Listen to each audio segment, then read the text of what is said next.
Whakatakateho ki te uru, whakatakateho ki te tonga. Kia makina kina ki uta, kia matara tara ki tai. E hi ake ana te atakura, he tio, he hoka, he hohu, tihe, mauri ora.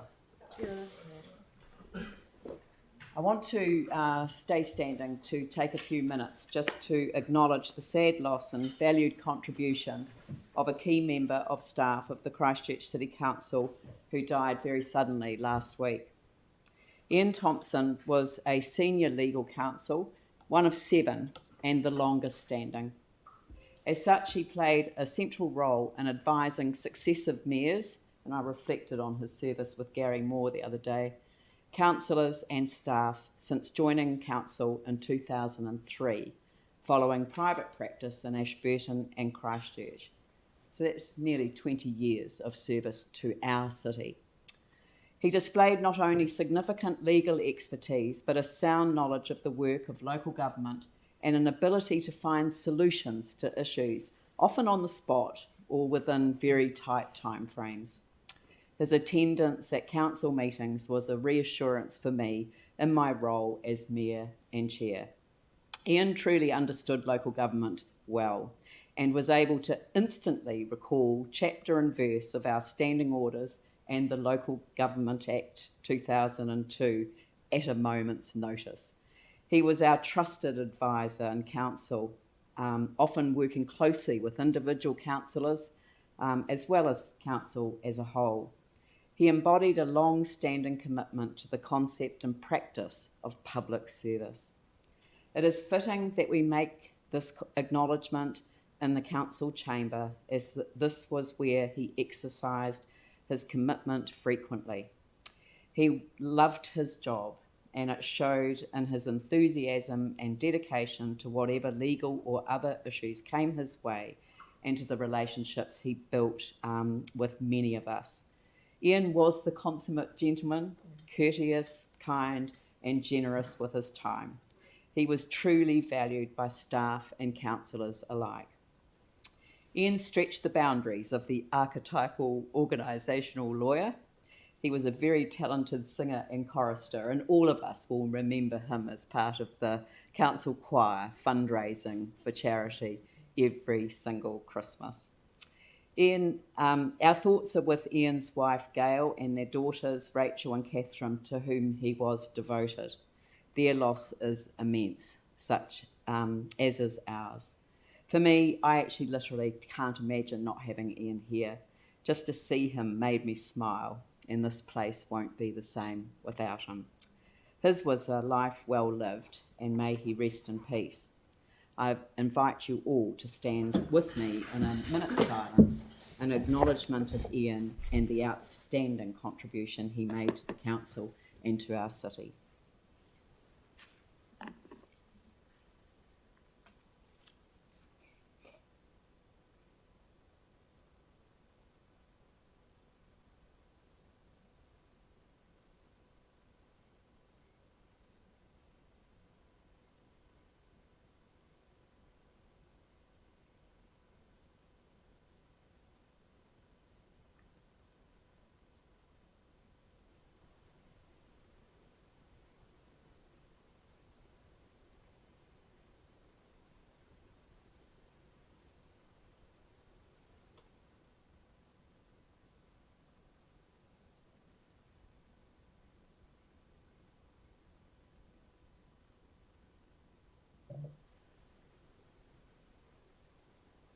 Thank you all very much.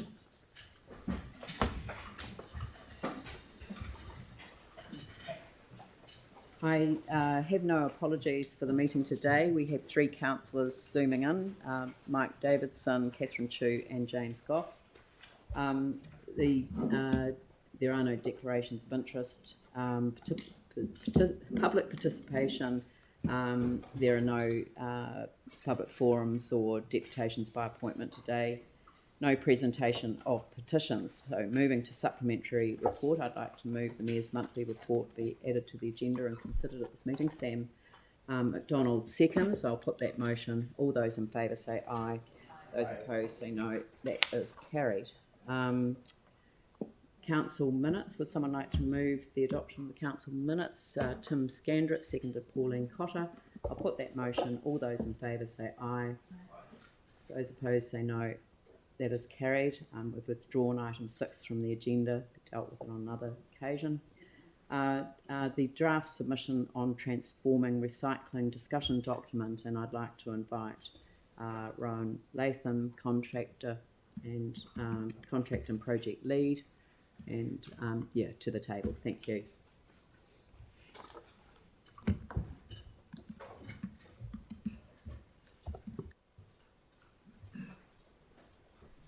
Yeah, and I can see Ross Trotter there as well. Thank you. Right, over to you. Yeah, kia ora koutou. Thank you very much for making the time. Today we wanted to present the draft submission on the government's Transforming Recycling discussion document, a significant policy document from the Ministry for the Environment, looking at how to remedy some of the issues in our current recycling and resource recovery activities as a country, and I guess a really important document for Christchurch in terms of the direction we're setting for waste diversion and resource recovery. In terms of the discussion document, council staff have prepared the draft submission and are generally in favour of the consultation piece. There's a number of elements. There are 3 key areas. Proposals for a container return scheme, which is for beverage containers. The mandated separation of organics, both implications for territorial authorities, but also for businesses in the commercial sector, and also standardisation of recycling. So basically setting a standard set of rules across the country so that we all have clarity and are able to have effective systems to manage those materials so that we do recover those resources. So some pretty significant changes, things that councils have worked out and have developed over the years, but really what we're hearing from the government is now they want to bring everyone up to those high-performing standards of some councils, including Christchurch, and really set, a new trajectory for recycling in New Zealand. In terms of key submission points, first of all, it's that the submission supports the container return scheme. And this is where a scheme applies to all beverage containers other than fresh milk. Such a scheme would shift responsibility for beverage container collection from councils to the producers of those containers. So effectively, a large portion of our curbside recycling and a large cost would be managed by industry and I guess attached to the price of those containers and returned upon collection of those containers. The submission supports improvements to household recycling, particularly the standardisation of curbside recycling. So effectively, the government have set or proposed to set a standard set of curbside recyclables, and so that's things like all bottle containers and jars, lids off, some of the things that we've been pushing as a council for a number of years. And it's just to get that consistency up and down the country so that the true value of those recoverable products can be realised. Significantly, the government have invested in both an Auckland materials recovery facility and the Christchurch materials recovery facility. And I think this goes a step further to encouraging those other territorial authority areas to adopt similar approaches to their recycling. We have suggested, however, that in terms of the targets in the draft submission document, we think more emphasis could be put on quality of diverted materials, and we've got some commentary there in the questions, because I think what's important is obviously having the right materials separated, but also making sure that we are able to recycle those materials. So rather than just focusing on a diversion from landfill target, advocating for quality targets as well. The submission notes that contamination of curbside recycling is a significant issue. I mean, we've had our issues here in Christchurch where we had almost 50% of the trucks going to landfill at the worst time. We're now back up to less than 10% of those trucks going to landfill, but that's taken a lot of effort, a lot of communications, a lot of time and ratepayer money to get the recycling back to as close as it needs to be. And I guess we see that by the government taking a more active role in that space in terms of promoting messaging around recycling, we'll be able to get that momentum and positive behaviour that is required. We've also suggested that along the lines of the Australian approach, we really support the mandating of recycling labelling on packaging. So when you pick up a food and beverage container or a packaging container, it tells you which pieces are recyclable in New Zealand rather than sort of some ambiguity which currently exists in the market. In respect to separate collection of glass and fibre, both are flagged in the consultation document as options the government could take, but they haven't proposed a preferred approach. So what we've said in the draft submission is that we still think that territorial authorities need to have that decision-making power at this stage, and that really relates to infrastructure and processing capacity across the country.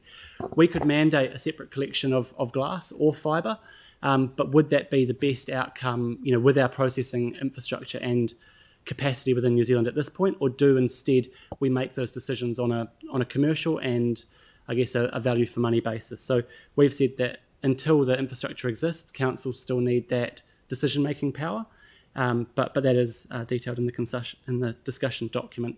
We've also said that until the container return scheme is implemented, we don't know what those volumes are going to be. There's a significant change to the curbside recycling through this policy document. And so once those impacts are known, then we can adapt our system. And I guess that ties into the work that we're doing with our Section 17A review and looking at those processing contracts as well. So we can incorporate that information as we have the steer from central government. In terms of organics, the submission supports the proposal for separate collection of organics, noting that we do agree that councils should still have that option whether to go food organics only, as they're doing in some parts of the country, or a mixed system like we have here in Christchurch with food and garden organics combined. That gives councils the flexibility to have different processing technologies as opposed to just having that single source material, which might be tied to a certain processing approach. Again, as we develop options for processing organics, we can then tailor our collection system rather than collection system and then the output process.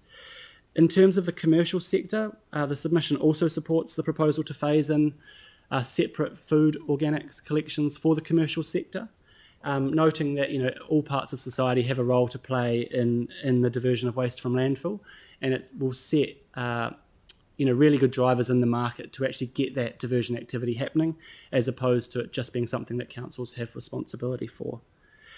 Finally, the submission aligns with the points raised in the Canterbury Mayoral Forum submission, and we worked with the other territorial authorities in developing that submission.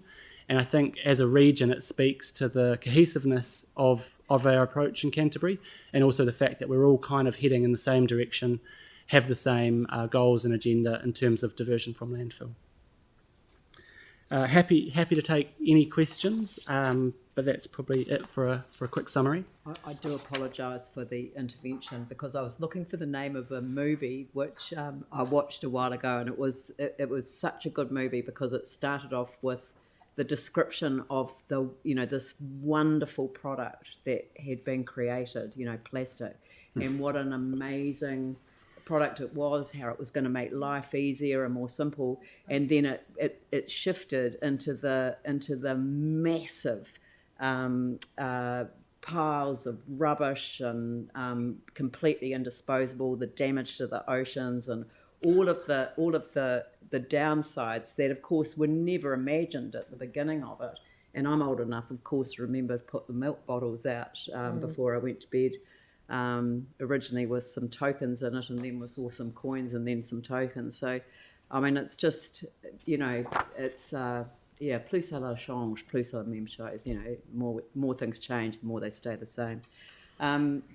Pauline Thank you. I guess and Aaron. You could also do a documentary about the internal combustion engine as well and how wonderful that was when it was invented.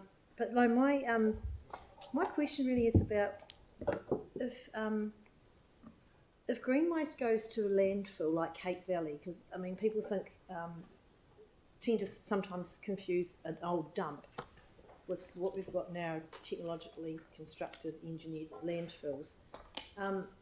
So the big disadvantage of putting green waste out there would be transport costs and processing costs are higher. But apart from that, the emissions are not high out there, are they? I mean, yeah, you're gonna have transport emissions, obviously, but I think the big part of this document is about valuing resources, and I think that's where we lose out if we send organic material to landfill, even if it is an energy capture system in place like Cape Valley has. We're talking about producing, over 30,000 tonnes of organic certified compost, which increases, soil health at the moment with the current operation. If you put that aside and send it to landfill, you've lost a heck of a lot of resource. Yeah. So there are other impacts as well as obviously the transport emissions and the cost of sending it to a site like Cape Valley. So you're in product. Now the other thing too I was looking at in here was the fresh milk beverage containers, which I was pleased to see this alluded to, but it's looking to supporting a future scheme that focuses on that. Because they wouldn't be included in this. So would it be worth strengthening our comments around that? Because it's always actually amazed me or confounded me how many of those big 2 litre jobs must be going through our cafes in the urban environment in New Zealand. It's massive, isn't it? Yeah. So, I mean, to get that work speeded up would be really preferable, I think, in my view, because that's going to involve another stewardship scheme, and how long is that going to take? So it might be also supporting R&D to find another way. I know some of them are starting to use kegs and things now. Yeah, and then just one more question was I noticed some of them takeaway restaurants are starting to use cardboard packaging for food. Is that compostable, or is that like your milk cartons? Has it got a plastic lining? Do you know? It varies. Yeah. What's included in this consultation document is the government have suggested mandated products for organics, and they've excluded fibre products. So at the moment in Christchurch, we allow fibre products in our process, and so that's short fibre things like hand towels and tissues and non-recyclable paper products like pizza boxes and other cardboard products. What the Ministry have flagged in this consultation document is that they do consider a risk, particularly with food containers, and that's around some of the attached contaminants in those linings. So things like PFOA, PFOS type linings. And so they've said because of those risks, they don't support the inclusion of fibre in that mandated list. And that's one of the pieces that we've pushed back on because, we've seen how that fibre product can be accepted in an organics process. And I guess we don't want to limit the diversion opportunity of those organic materials, i.e. those fibre products, just because of some risk associated with food products. We'd much rather see those food product containers regulated and, restrictions on emerging contaminants like PFOS, PFOA, and that family of chemicals, rather than exclude all fibre because of the risk of those particular contaminants. Yeah, because it has a benefit of not contaminating the rest of the stuff in our recyclables. But then again, if you're offsetting that with standardisation, then they're looking for a standardised processing methodology throughout New Zealand so that the consumer knows wherever you are, that goes in that bin. So you're looking to ask them to standardise a model that will accept fibre in a green waste. Yeah, absolutely. Right. Part of that will come back to the correct labelling because, a lot of labelling compostable and it's a lot of greenwash, and it's really just having that accurate label so people know what they can actually do with that container. If it is able to be compost in a commercial environment, or is that referring to a home composting facility that may take a year or two to break down that material. So it's really having that clarification over the labelling and specific to that material. It is hard for the consumer though, because if you're shopping, I won't name the shop, but I bought a little rubbish bin for food scraps, but it actually literally came with a roll of green little plasticky type, soft Cornstarch plasticky bags, type yeah. things, which said they're compostable, and I used them until I was told they weren't. And I never bought any more. But it just shows you how easy for someone Absolutely. who's trying to do the right thing to make a mistake. But the pizza boxes, for example, not that I order a lot of pizza, but they don't have any of that contamination risk. No. So it's really those food takeaway boxes Yeah. that often have sort of a plastic-like glossy lining, sheen and that will over be them. that will be the issue. So I think what the Ministry have said in the consultation piece is that all fibre should be excluded, and what we're advocating for is that there are certain fibre types that should be able to be composted, Yeah. and there are certainly fibre products that are currently on the market that shouldn't be accepted. So it's not as simple as all fibre or no fibre. It's actually compostable fibre versus. But we could be blunt. I mean, Yeah. if it's cardboard, it's okay. But as Ross says, it's all about the labelling, and Absolutely. the amount of information that's now being required to go on labelling is getting incredible. I mean, I saw last night we're going to have to start putting how many calories are in our beers now. So it's going to be like we're going to need a huge label for every. I have to say that Product. putting calories on alcohol products is a very good alcohol harm reduction measure. Aaron and then Phil.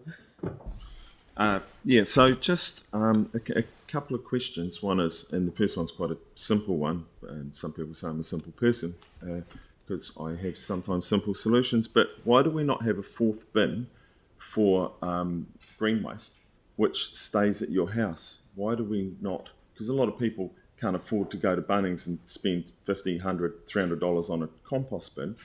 As part of our package, why do we not supply that and encourage people to compost at home? Because we have all the other bins, and then we use carbon to take it away and do all sorts of things, but the best place to deal with compost is at your own property. And even two, people could ask for three. If they're using them, it's not a bad thing. Have we considered that?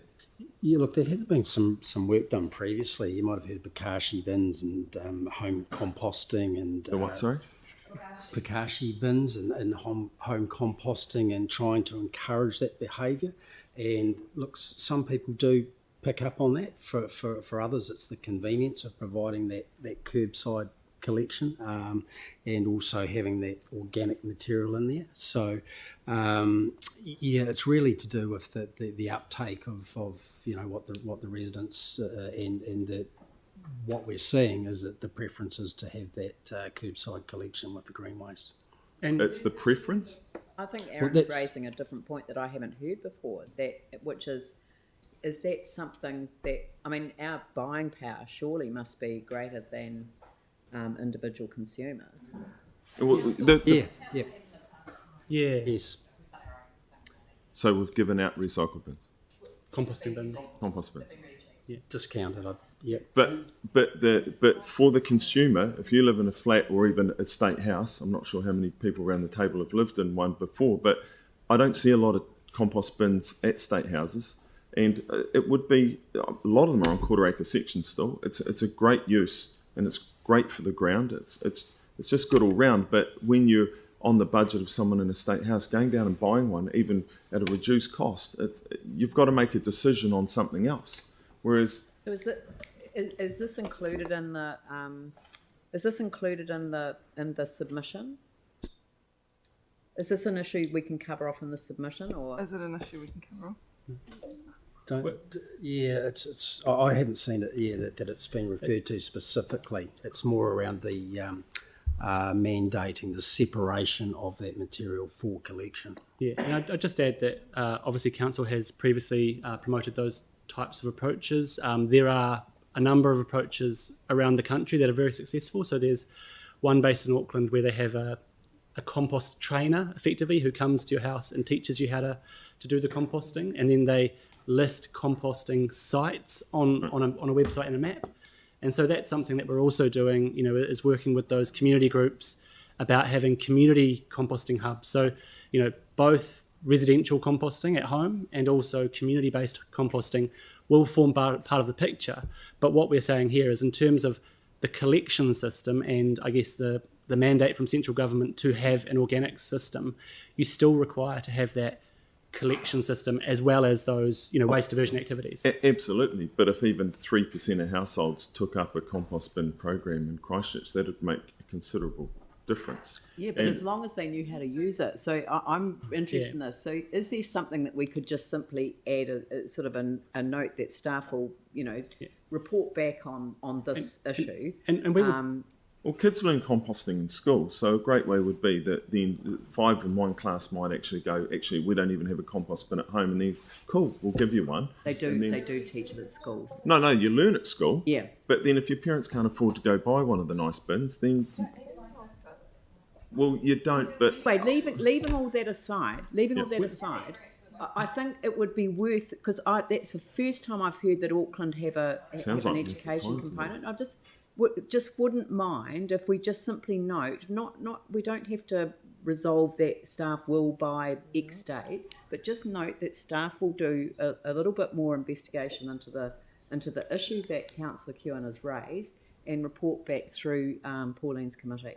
yeah, Yeah. perfect. and then I had another one. Yep. Yeah, so completely different. Just around, because I see that it's 20 cents per vessel's the proposed price, and so that obviously is going to put the cost of goods up.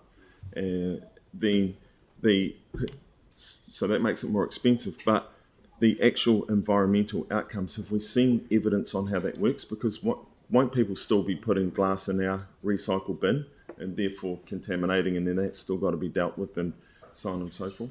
I believe it would be a combination. So the proposed scheme will put that advanced disposal fee or that 20 cents per container at the front end, where a consumer is purchasing the container. Yeah. There will be an entity set up to manage those funds, and there will be agents set up to collect those containers, and then the return will happen to those consumers. So they'll pay 20 cents on it at the front end, and they'll get 20 cents back when they cash in those containers. So from a cost of living aspect, there shouldn't be a significant change.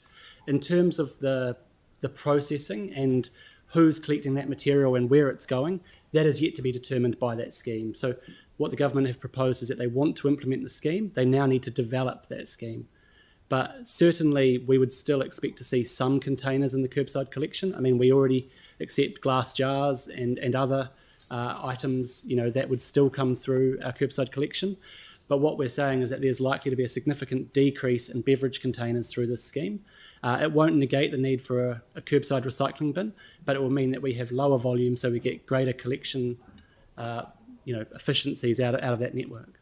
Yeah, and in the beverage containers, does that include aluminium cans? Yes, So they're all going beverage up. containers. So they all go up by 20 cents. And plastic bottles. The work that the government did was looking at when they set the rate or proposed rate of 20 cents was looking at overseas examples, and the higher that return, The more likely. to But fit. Aaron, this is the submission. Yeah. This is the submission. It's not the detailed policy work that government's going to be doing. So I do want to move through, and I've picked up one of your issues that you've raised because it's separate from the report. Is there anything else that's So just finally then. related to the submission? Yeah, just finally then, if it's super successful... Which and part of the submission's this? Sorry? Which part of the submission? Well, the bit that says we support it. If it's super successful Support the and everyone implementation of and everyone recycles, everyone takes every single bottle and can and stuff back and gets all the money back, how's the scheme then funded? So if you you can imagine how the scheme is set up, and it works with extended producer responsibility schemes across the world. Yep. A whole revenue take is taken when that product enters the market. That money sits in a pot and is used to fund those returns when they're reclaimed. So there's always more money in that system than is returned. Does that make sense? There's always product sitting on a shelf that hasn't yet been sold, hasn't yet been consumed, and so there's an excess of funds which cover the administrative costs of running that scheme, Right. and provide that buffer, if you like, between amount paid and return paid. There's also some leakage. No scheme has had 100% capture. So any leakage, and that's why we favour the proposed approach, which is a deposit approach rather than at sale. So industry have lobbied for at sale, which means when they sell a container, they pay a deposit. But what we've said is when the container is produced, then that deposit is made. Yeah, so the revenue in that system will cover that. I've got a couple of others. I've got Phil and Celeste and Sarah. So thanks, guys. Very good. Just to follow on from Aaron, so it's every beverage which is bottle is either glass or plastic or aluminium. That's fine, no problem. There is liquid paper, carton board as well. Yeah, no, that's fine. So if because very nicely the government have given us 16 odd million for a new MRF machine, which is cool, and I know it's going to be a lot more efficient. If we're taking all that glass, which is heavy, and a wee bit of plastic and some aluminium cans, if in the past we were putting 100 tonnes through the MRF, it was costing us X dollars a tonne.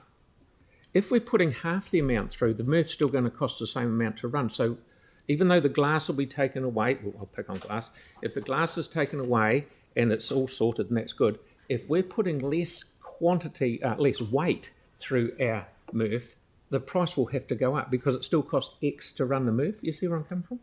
Yeah, there's certain overhead for, but then of course glass itself is quite abrasive on the plant as well, so you'd have reduction in maintenance there. But it is the heaviest. There will be fixed overhead, but of course the throughput will be a lot less, and it would be a saving to council. Okay, all right. Then just to follow on from what Pauline brought up, Christchurch is leading the way really as far as our organics goes, because we're doing the way the government wants it to mix in the cardboard. We're sort of doing it the way they'd like everyone else to do it. Just saying in the interim, perhaps we might be carting our green waste or our green bin waste to Cape Valley. Just to put Pauline's mind at rest, at Cape Valley we capture 96% of the methane, so it's all capped over. It's all good, and we've got 4 1 megawatt generators which throw the power out. This is relevant to the submission, isn't it? Pardon? I'm quite a lot, really. Questioning relevance to the submission. You can always talk to Pauline afterwards. She was just concerned about the methane that we levels. were getting rid of, Yeah. and there's nothing to worry about as far as methane goes. We'll cover that in that report we bring back on the 26th. Yeah. Thank you. Celeste and Sarah. I think it falls slightly out of this, but it's just following on from Aaron's point, which I think is a good one. Under the Waste Minimisation Fund, I see that Auckland have got living compost hubs. So, it's for commercial businesses, it's for residences. It's good for that kind of focus on urban density. So you can sort of, in addition to what Aaron pointed out, would work at home, it would also allow us to scale it up and access funding through that other mechanism as part of that climate resilience infrastructure. That would be quite good to develop. So using maybe community gardens and then having to, and then those gardens themselves might be able to benefit through, producing soils, so on and so forth. But anyways, just an interesting idea, which we might have already done work on. I'm just adding that investigation report back on supporting home/community/commercial composting. So, I mean, it just is a broad brush approach. Yeah, it's not, to me, it's not so much investigate, it's about providing you with information on what's happening around the country. Yeah. So, investigates is Okay. more optioneering to me, but Staff will provide advice. Just provide advice. Yeah, not just Provide information about what other parts of the country are doing to support home/community/commercial composting. Yep. Yep. It's also and part of our... that enables us to have a look at it. And it's part of our program as well, so we Exactly. can give you all of that, us and other parts of the country. Okay. Information on what we Because- and other parts of the country are doing to support home/community/commercial composting. Okay. Sarah? Thanks. A couple of things. Firstly, actually, just off the back of that, we had a a long-term plan submission from Bailey Perryman looking at doing that community scale, doing a trial of the community scale composting. And there was a resolution off the back of that for staff to work with him on what's happening. So if we could just, not right now, but if we could get some information back on that, because we've already... We can include that in there. Today we really do need to try and focus on the... Yeah, that's why I'm saying just if we could just... Yeah, that's why I've said not for now, just provide back. Because I thought I had a bit of time today, I was being helpful in that the councillor had raised an issue, which obviously was an issue that we could just simply do a noting provision on rather than... but we really do need to focus on the submission. So the standardisation makes complete sense because people share information across the country on social media about what they can and can't recycle, and that's caused confusion in the past. Yep. When it comes to labelling of the containers, and you've talked about labelling there's not a lot in here because the labelling itself, there's the greenwash aspect, what can and can't be recycled. But there's two other things I think we need to comment on. The first is the visibility of the actual label. So currently you might get a clear indentation on clear plastic that says, 2, 3, 5, 7, whatever. Incredibly difficult to see if you have any sort of, well, there's lots of different ones, I know, but 1, 2, 5, the only ones that you can recycle. Yeah. But they're really hard to see. But you need to know if it says 3 so that you don't recycle it. Yeah. Clarity of... Yeah, so it needs to be more visible in some way. Both size and for people with fading vision like mine, and but the other thing is sometimes they put labels on plastic containers that mean that it's then not recyclable because they put a paper product label on the plastic itself, and so whether something could be done to make it really clear what producers need to do in that space. Yeah, and look, I have seen examples overseas where they will have what the code for the top and how to recycle that, the body of the bottle, for example. That's it. How that's recycled, the label, all that. All that information's on there, and a size that is visible. So that the labelling itself needs to make it really clear what's recyclable, what's not. If the container itself, like a strawberry punnet, for example, may be completely recyclable, but as soon as the producer puts a label on it, the retailer or whoever, the strawberry producer, as opposed to the plastic producer, it means that it's not. Those kind of things. But that's really not clear on any of the labelling, neither from the producer of the plastic or the label, putter on at the strawberry farm or whatever. We can look at the wording around that and beef that up in the submission. There has been some work done on the little fruit labels as well. Obviously, they're an issue in composting, so making them biodegradable. Yeah. That's great, thanks. Anne and then Yanni. No, it's fine. My question's been answered. Yeah. Thanks. Thank you. And sorry if it's covered in here. But the Tetra Paks issue, is it what is that classified as, and where is that? Liquid paperboard cartons. So those liquid paperboard cartons are those blended fibre, aluminium, plastic beverage containers like Tetra Pak. There are other brands out there as well, and so this scheme would include those containers. The only thing that's exempt in terms of a beverage container is fresh milk.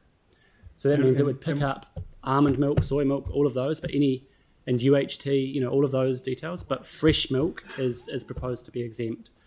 So the fresh milk, do we know what the scale of those containers is for fresh milk?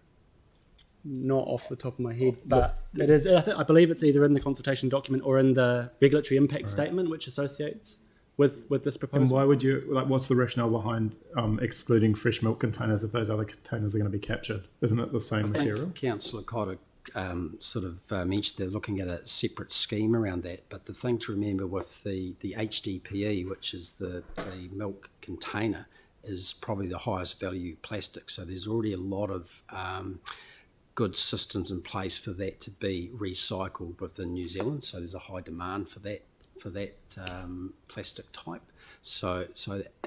But the government is looking at capturing more of the commercial aspect as well, and looking at a separate scheme around that. And in terms of the submission, the consultation document, it considers fresh milk to be a staple and a I guess, part of everyday consumption as opposed to a luxury good, for want of a better word, whereas those beverage containers are optional. No one, they're people's free choice to choose to buy a can of drink or whichever. So I think that's why the government have taken that separate approach and excluded fresh milk, because they consider it to be a staple of living in New Zealand to have access to fresh milk. Right, but I don't get what that's got to do with not recycling. It's not about not recycling. In terms of the Tetra Pak issue. That's not, I guess, not the issue, because the Tetra Paks, the liquid paperboard cartons, are included. Right. What we know is that Tetra Pak and other organisations producing those products are looking at their own producer responsibility schemes as well. So I think that piece of work will sit alongside this as opposed to being Are they currently? Sorry, can I just clarify? Yeah. With regard to the milk cartons, it's about exclusion from the container return scheme. Yes. It's not about exclusion from recycling. It's about exclusion from getting your. So it's not about not recycling them. Yep. It's about saying they're not included in the container return scheme. Right. Okay, that's where I think the confusion lay there. And I think it is because they have a recognised value. Your liquid paper carton board, a lot harder to recycle, and there will probably be a premium put on that from the manufacturer to include that in the scheme. So that will try and discourage them from manufacturing with that product. Sorry, so just to be clear, currently the Tetra Paks can't be recycled at the moment. Very difficult, and there's not through normal MRF activities such as ours. Is there any councils that can recycle it, or is there any ability for us to collect that separately, So like people to drop it off? There's the tough board plant, isn't there? The new facility in the North Island to process those bonded plastic fibre products, and they are setting up those collections. So that piece of work is happening. It's not part of this consultation.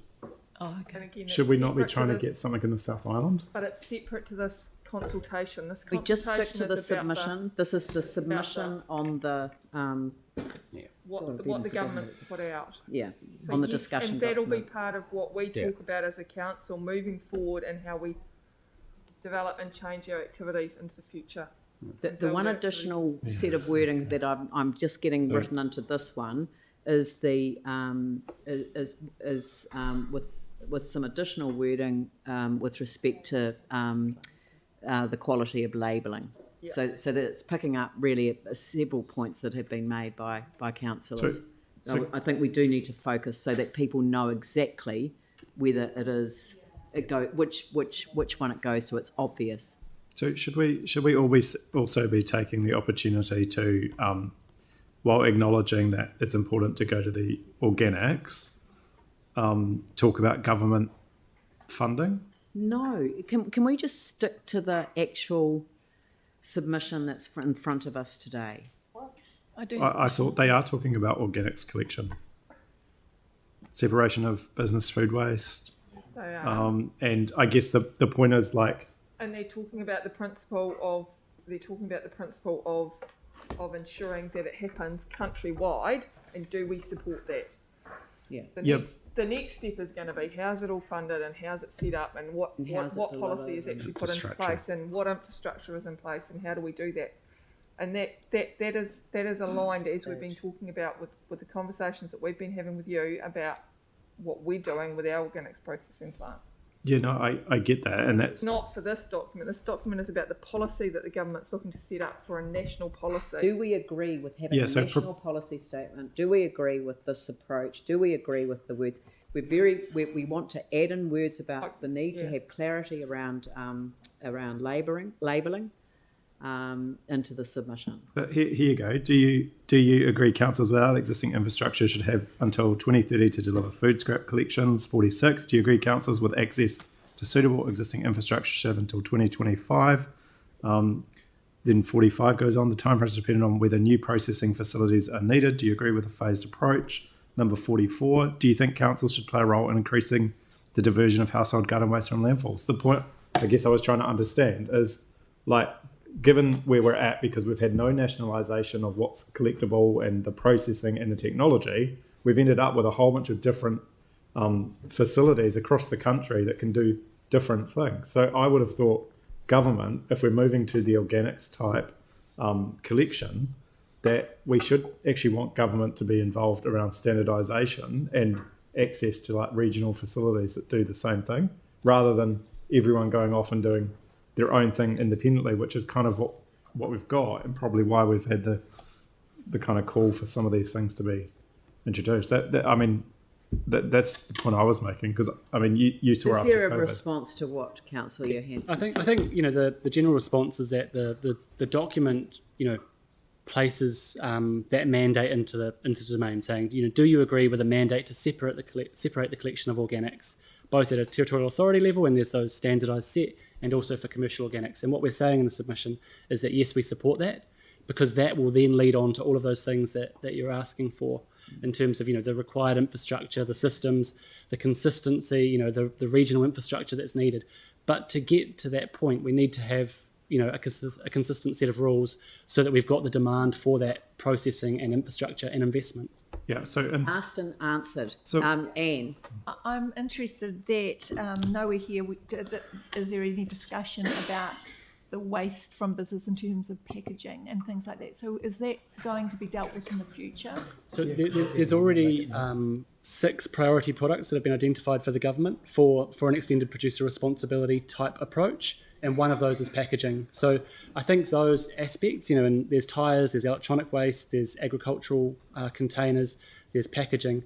The government's already put those wheels in motion, as it were, by saying these are areas that we need to address.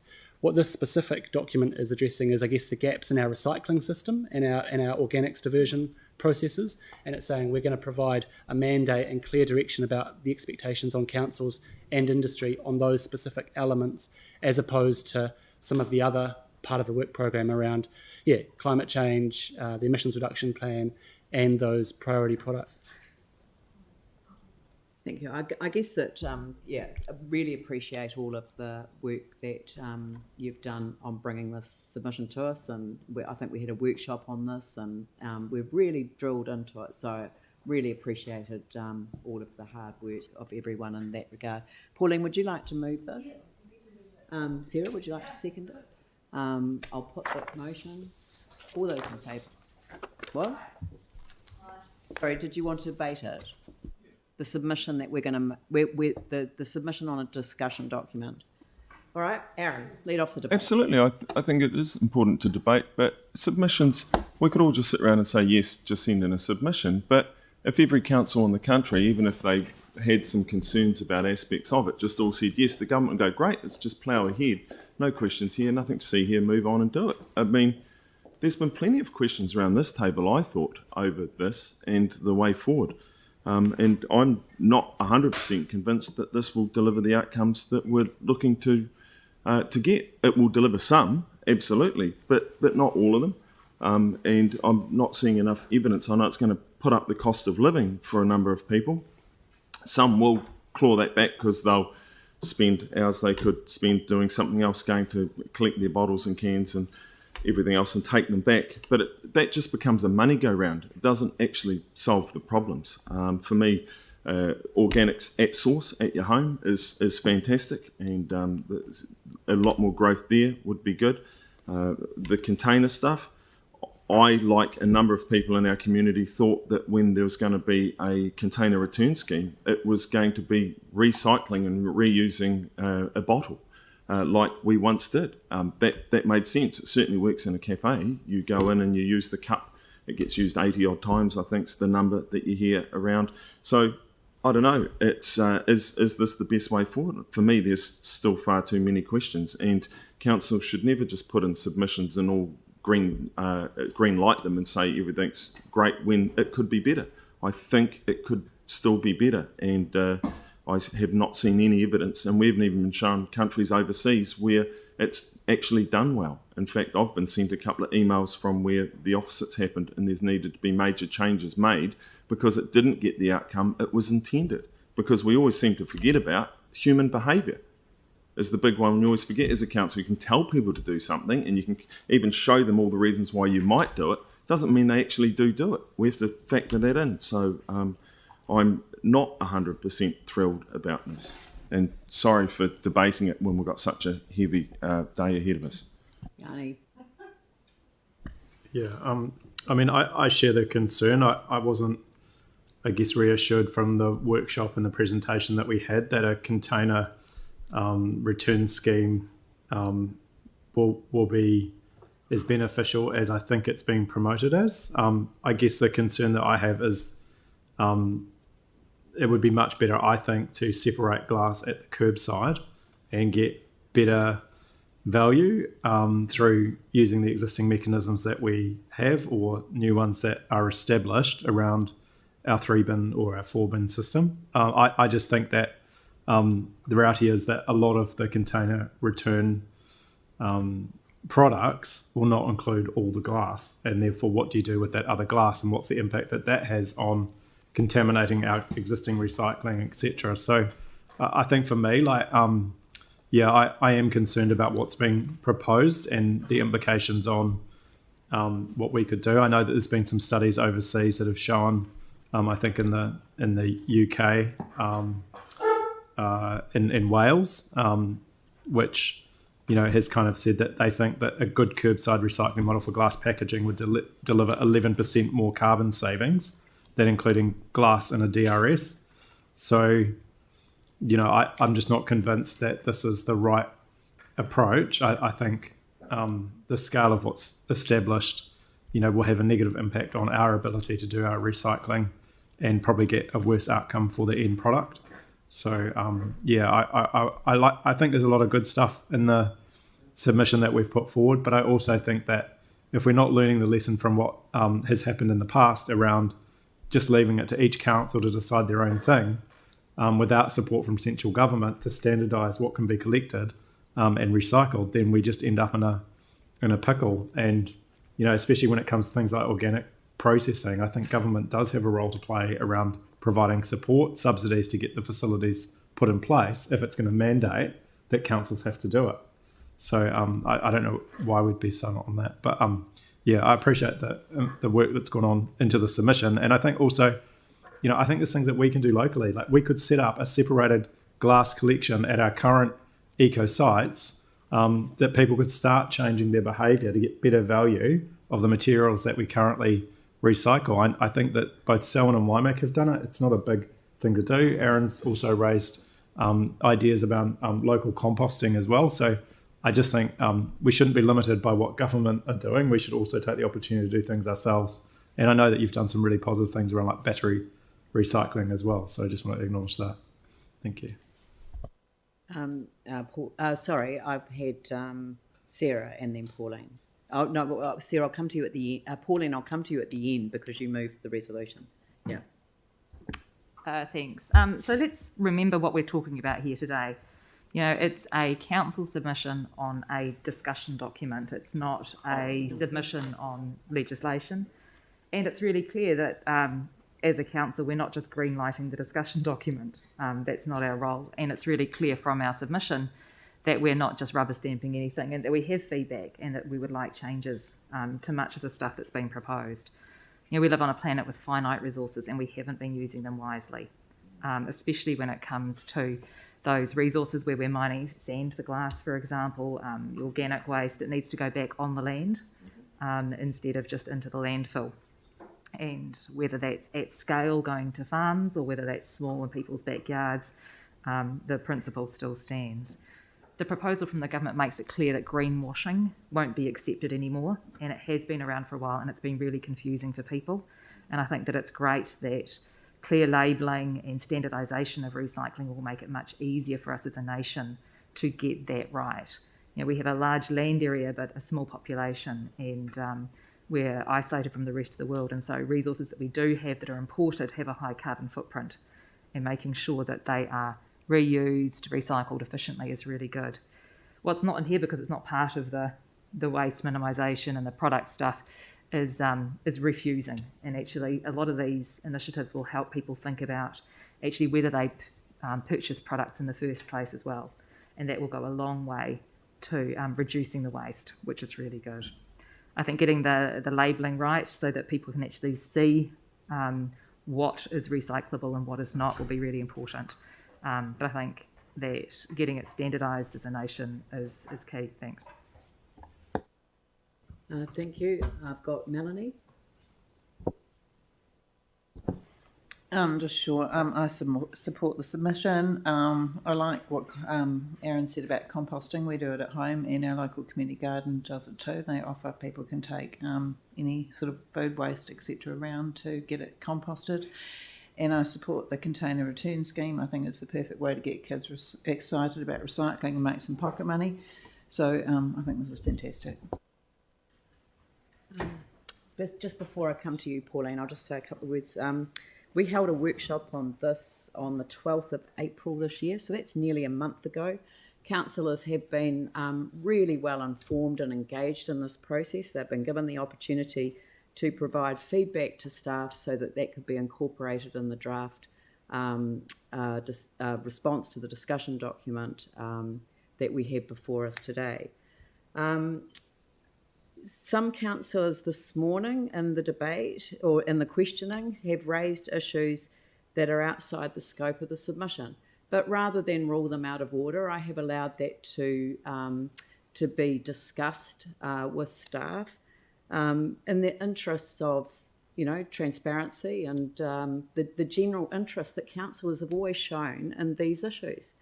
And I have sought to include this particular one, which was just referenced by Councillor Coker, and I've included that in the resolution in a way that the staff now have, some knowledge about what the expectation of council is in terms of what would help us in terms of some of the future direction issues. I was the mayor that actually insisted that these submissions come to council for open public debate. They're not our decisions, and they're not just council submissions. The government has asked for submissions from across New Zealand. So there are New Zealanders from different parts of the country, from our own city, that will put in submissions on this, and I think that's a good thing. We need to have a public debate about the reality that we have been not pricing the cost of externalities. We have not been pricing the cost of plastic and its disposal into anything that we do. Nothing. And this is a fantastic opportunity for us to say to the government, we want you to standardise this process, and you want those that make these products take responsibility for funding the product stewardship, which stewardship's just a joke in terms of what's really happened in relation to this issue. So I think the councillors feel very strongly about this issue. So I don't think that anyone was trying to close down a debate.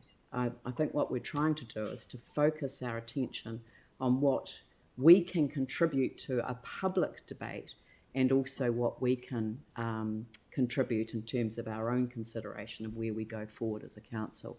So Pauline, I'll hand over to you to close the debate. Thanks, Leanne. You just can't pick it, can you? But look, I don't have much to add. I think you and Sarah have covered most of it really well, except to say that, look, this is a really good submission, and the simplicity of the way it's presented is really easy to read, but it belies a huge amount of work that's gone into this behind the scenes, and I know you've been working on this for a very long time.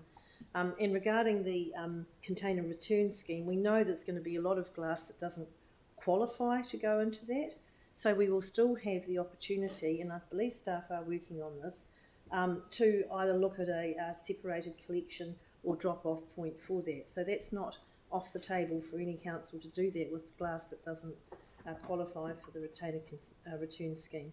So basically that's all I really want to say. I think there's a lot of councils that is particularly focused on the green waste issues that are not being addressed and actually adding to huge climate change emissions. So the standardisation of the process and the labelling is probably some of the key points in this that I really support. So yeah, I'll be supporting this today, and thank you for the work on it. Thank you very much. I'll put that motion. All those in favour say aye. Aye. Those opposed say no. That's carried. Thank you very much. Sorry, can I just have my just vote recorded against item the point 28? So I'm happy to support. So for the building, but just I'm same as Yanni, just 28. Point 28 in the submission. So Yanni and Aaron. Thank you. Thank you. Right, the next item on the agenda is the is on a separate one, and that's the Mayor's report. So I will just quickly introduce that. As I've advised staff, and I think there was a story in the paper this morning, I haven't actually looked at it yet, but the Finance and Performance Committee resolved back in September last year to approve the Urban Growth Partnership Memorandum of Agreement, and you'll understand that because we're part of the the Greater Christchurch Partnership, this had to be signed off by Christchurch, Waimakariri, Selwyn, Environment, Canterbury. And it has been signed off by all of those councils, and it has now been signed off by Cabinet. So with the result of the Cabinet decision, we now need to move to the implementation, and I would have done this at the time actually, just got agreement in principle, but for some reason we left the implementation side. So we need to appoint the committee, and we need to delegate to the committee the delegations and financial delegations of the memorandum of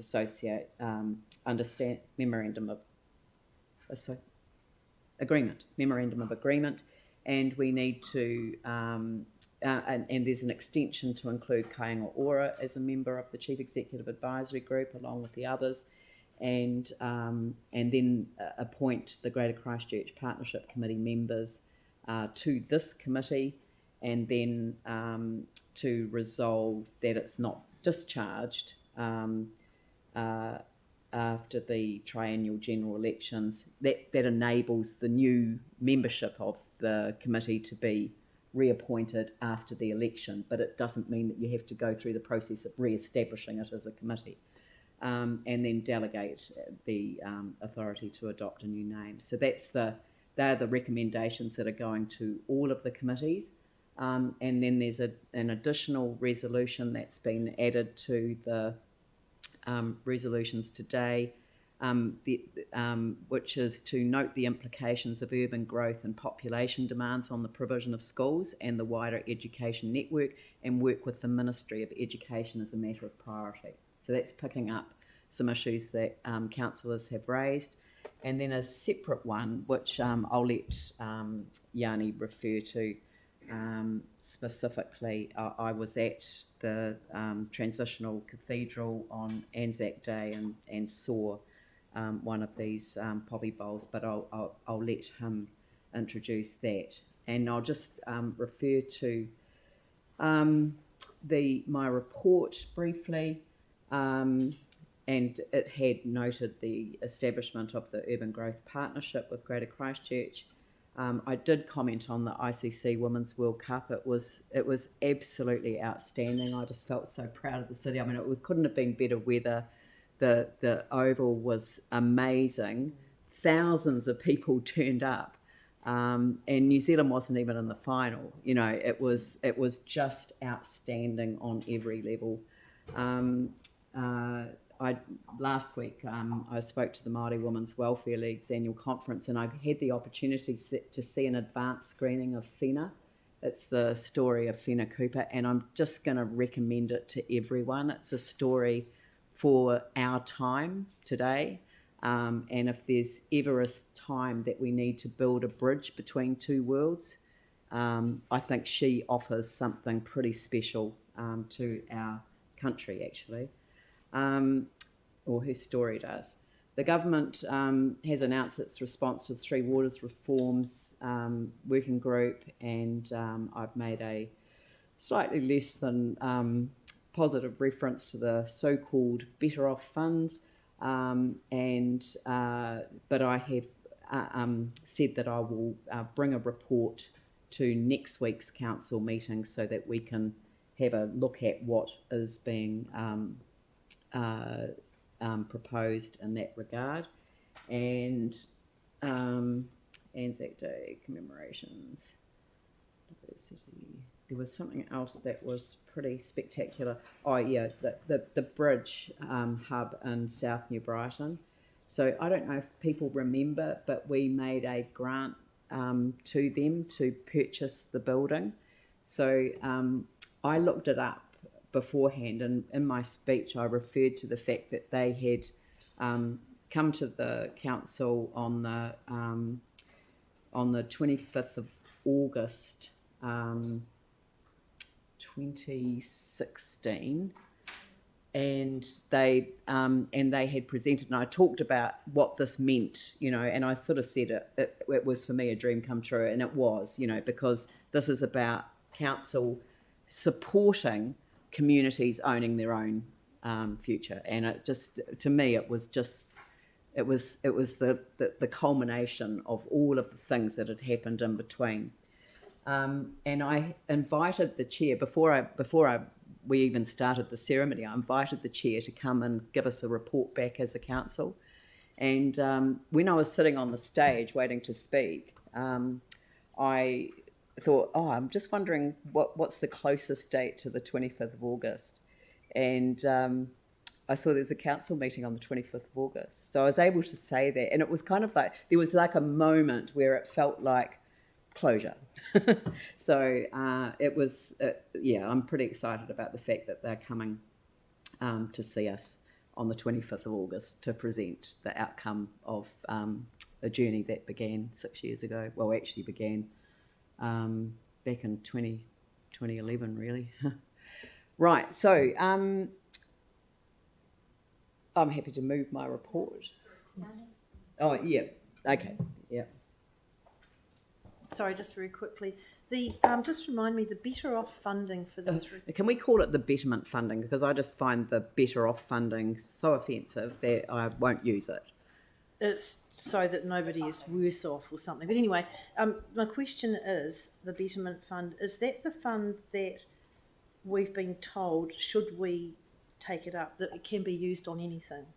Yes, but I actually want us to actually consider whether we would want to focus it on a particular element of Three Waters, but this is what I want to report back on next week, and that's the stormwater side of things, because that is the side of things where government should be not let off the hook as far as historic funding goes, but historic degradation goes. So I just want to, I want to do some work on that, but start a conversation next week. But we are going to have a workshop. Every single mayor that I've spoken to that is considering this now have all talked about setting up workshops with their councils to actually talk through these issues first, and we've got till September, as I've said, so there's no rush to make any decisions, but we do need to have factual information. We do need to make a give some direction at some point relatively soon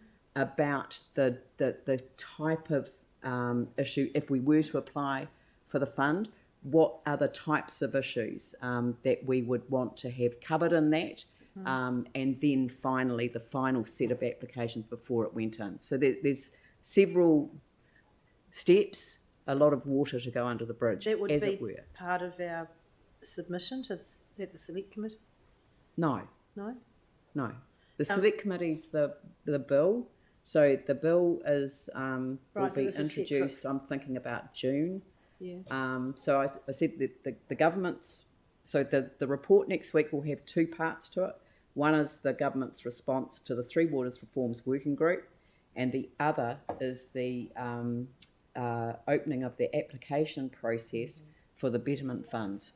They're two separate issues. Okay, and then that fund does not become live until 2024? No, some of it comes live now, and some of it, the balance of it. But so I think, I can't remember the amount off the top of my head, but I'm thinking about $30 million first stage, and then the balance won't be dealt with until the 2024. Yeah, and it's a pot of 500 across New Zealand, 500 million, is that correct? Yeah. I think it was, wasn't it? All of it will be in the report. Okay, yeah, we're going to have the report next week, and that's why I just didn't have the bandwidth really to deal with this in the time frame. All I'm doing is signalling that that's the report that I'll bring back next week. Thank you. Cool. Just on that, it would be really useful in the report if there's some legal advice around compliance with the Local Government Act. So whether by taking the money, or acting in the best interest of the ratepayers of Christchurch if it is sort of succeeding to government? No, we'll ask for that next week. So we're not going to. It's only a statement report of where we're up to. So we will ask for legal advice as a result of that. Right. Oh, so it's just a. Oh, okay. Well, so this is a precursor. So this is an update. An update for an update. No, next week we'll have a report that tells us what the government's response was in a public meeting of the council, which we haven't had yet, on the governance working group. That's going to be the basis for the changes to the law, which will be introduced by way of a bill, which will come in probably about June. So we will be sitting around the council table and we will publicly debate our submission that will go to the select committee. In terms of the issue around the betterment funds, then we will have, probably it's more like a, this is what we've received, this is what we've been told, and we're going to have a workshop with you to discuss any parameters and options. But I mean, all I'm saying is that, of course, legal advice is going to have to be part of it, because there are conditions within the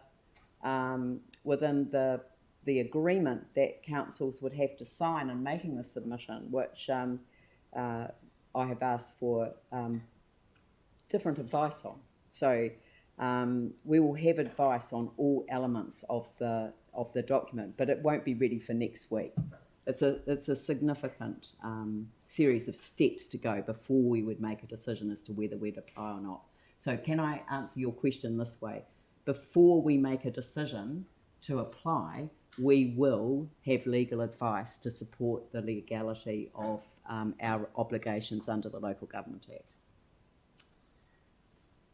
Any other questions on my report? Because otherwise I'll get Yanni to speak to his. Do you want to just? Oh, do you want to? I don't know. You're happy to move. I'll second my own report. Yeah, I'm happy to second it. Okay, and yeah. So we've acknowledged that, yeah. But what we haven't done is just that you have some wording on your amendment that's. Yeah. But, okay, I'll just let you speak to it. I'll just speak to it. Just wanted to acknowledge, because this is the first mayoral report since Anzac Day, but there was a guy, Jimmy Gordon from the West Coast, who has made a number of Anzac poppy bowls, which I've just put up here. They're made on the West Coast from native trees, Rimu, Totara, Matai Beach, and the Pounamu has come from the rivers of the West Coast as well. And I just wanted to just quickly acknowledge and just read a short snippet from his letter of testimony that accompanied the gifting of the bowl. In my particular case, the bowl was gifted to the Aranui RSA, and it was at a celebration or commemoration at St Ambrose Church in Aranui, where this was received. But he just starts, he says, "It was just on lockdown number 4 a year ago. There was a small warm whisper, not to my ear, but to my soul, not once, but many times, Jimmy, make poppy bowls." And then he just goes on to write a number of things about the importance of these bowls to recognising that the Anzac poppies will stand head and shoulders above all tall poppies, that the poppies are a symbol of respect, integrity and celebration, and are the very reason for our wonderful lifestyles that we have today and take for granted, and to give us pause to take stock of the many thousands of lives that were lost in all wars, to give thanks, to reflect, to give solace, giving a gratitude to those who have gone on before. And so I just thought it was really important as a city to just acknowledge the really wonderful gift that he's given to marae, to churches and to RSAs, both in Christchurch and in New Zealand. And these were all made lovingly by his hand in a small rusting workshop in an old single garage during heavy rainfall, and the bowls were covered with sheets of plastic to save them from the water damage. There is one exception which I thought was important just to mention, particularly for Christchurch, that there's one exception of the bowls not being made from native timber, which is the wood of the English elm. This was a tree that he purchased in the 1980s. It was an elm tree that was felled along with many other English trees at Bishop's Court in Christchurch to make way for progress. Those trees were over 100 years old, and he just acknowledges that he's made 5 large Anzac poppy bowls from this tree, and he doesn't ask for any payment for his service, and he has asked in his letter of testimony, he did say that really just, and I'll just conclude with this, his conclusion. In conclusion, I ask in 20, 30, 50 or 70 years from now that any of these bowls go astray and are found at an op shop, second hand or for sale anywhere, I ask the youth of today to quietly uplift the bowl, pay for the bowl and return the bowl back to the church or the RSA. These bowls are never to be used for domestic use, as this would be a great betrayal. This is a letter from my heart, a bit long-winded, so go tell it on the mountain. Yours sincerely, Jimmy Gordon. So really moving bowls, and I just hope that council will agree to acknowledge formally its gratitude and also to write a letter of appreciation. Thank you. I'm glad that people acknowledge that with that acclamation. I just wanted to say thank you to Jana Johansson for raising this today in the way that he has, and for the very sort of kind of sensitive but appropriate appreciation that's recorded for Jimmy Gordon and what he's done. And I was quite touched with that phrase about how he was spoken to, and it was something he had to do. So I'm just overwhelmingly happy about that to be added to the report. So I'll put the motion. All those in favour say aye. Aye. Those opposed say no. It's carried. Thank you very much.